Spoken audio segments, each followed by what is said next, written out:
So you talk a lot about strains. Do you have preferred strains or blends? I hope we get to a point where the lab infrastructure set up, because it's not quite there yet, that we could have relatively cheap testing and we could all know what alkaloids are in there, and then we could have research to tell us what the alkaloids or combination of alkaloids do. One might be speedy, one might be opioid. You have a lot of episodes on green Malay, this, that. What kind of strains do you prefer, and do you use different ones? And do you find that they're kind of consistent vendors, or are they not? That's a good question. Well, yes. So I definitely have some preferred ones, and it's somewhat shifted since I started doing the podcast. I love doing this podcast because it changes my view of Kratom all the time, and it causes me to be, I don't know, more active about how I'm experiencing it. So I'm thinking about it more. So it's good for me, I think.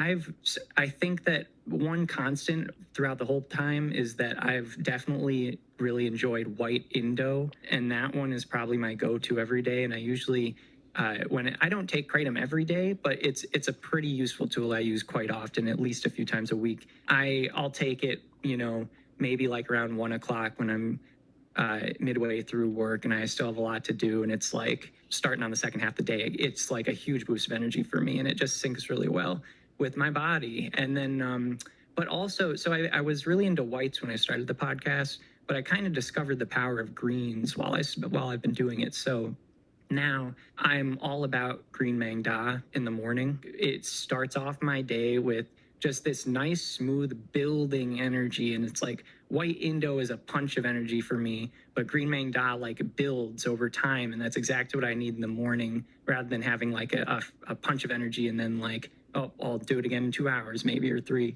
So I've been learning a schedule that works for me. I also really like white Thai and green Thai. I think I like white Thai better.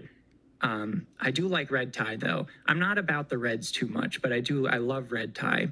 And from there, it's just kind of anyone's guess. I mean, I've been trying new things. I really like white Borneo, which I never had tried before, like a month or 2 ago. I mean, it's a whole new world. I love it. Do you find, like, though, that these brands of white Thai, Mangda, are consistent with different vendors? Because I think vendors try to name them. It's all, for one thing, it's all slang. It's not botanically different strains, and people like to bring that up to show how smart they are or whatever. But but it's we know it's strain is slang term. But the thing is, when people go on Google, they look up Kratom strains, and they come. That's why vendors use the term strains.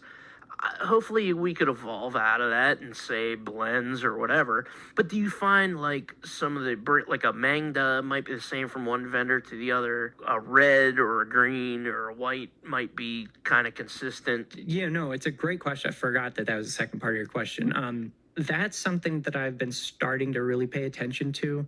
When I started the podcast, I think the first 3 episodes I did was like, white strains, green strains, and red strains that I like or don't like or whatever. And someone sent me a message like, I only had 5 listeners, at that point, and like one of the 5 sent me a message and was like, "You're wrong."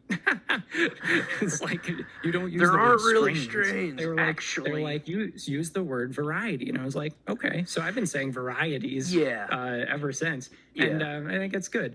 But so I think that I have found that, like, if I were to be given Kratom, without knowing what it is and asked to identify it, I might be able to.